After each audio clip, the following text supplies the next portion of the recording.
Welcome to my YouTube channel.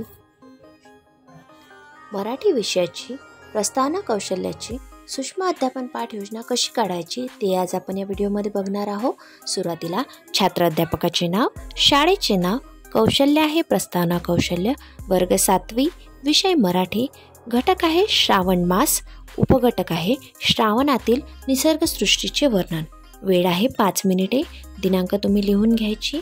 त्यानंतर अगदी सुरुवातीला येणार शिक्षक कृती, विद्यार्थी कृती आणि उपकौशल्य. शिक्षक कृतीमध्ये पहिला मुद्दा येणार, शिक्षक विद्यार्थ्यांना पूर्वज्ञानावर आधारित प्रश्न विचारून पाठाची प्रस्तावना करतात.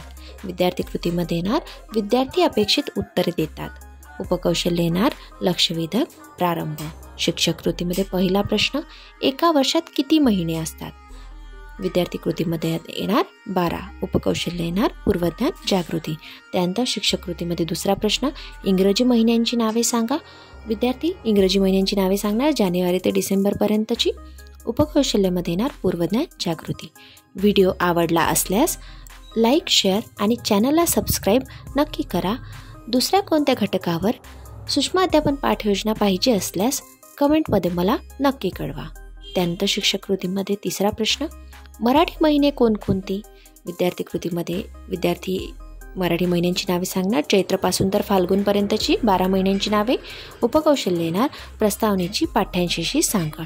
त्यानंतर शिक्षक कृतीमध्ये चौथा प्रश्न, श्रावण हा महिना कोणत्या ऋतूमध्ये येत असतो? विद्यार्थी कृतीमध्ये येणार श्रावण हा महिना वर्षा ऋतूमध्ये किंवा पावसाळ्यामध्ये येत असतो. त्यानंतर शिक्षक कृतीमध्ये नंतरचा प्रश्न, पावसाळ्यामध्ये सभोवतालच्या वातावरणात काय बदल झालेला दिसतो? विद्यार्थी कृतीमध्ये येणार वातावरणात हिरवळ पसरलेली दिसते. उपकौशल्यामध्ये येणार पाठ्यांशाचे महत्त्वकथन. त्यानंतर शिक्षक कृतीमध्ये शेवटचा मुद्दा, तर आज आपण त्र्यंबक बापूजी ठोंबरे या प्रसिद्ध निसर्ग कवींची श्रावण मास ही कविता अभ्यासणार आहे. विद्यार्थी कृतीमध्ये येणार विद्यार्थी ऐकतात आणि उपकौशल्य येणार हेतुकथन आणि शीर्षक लेखन.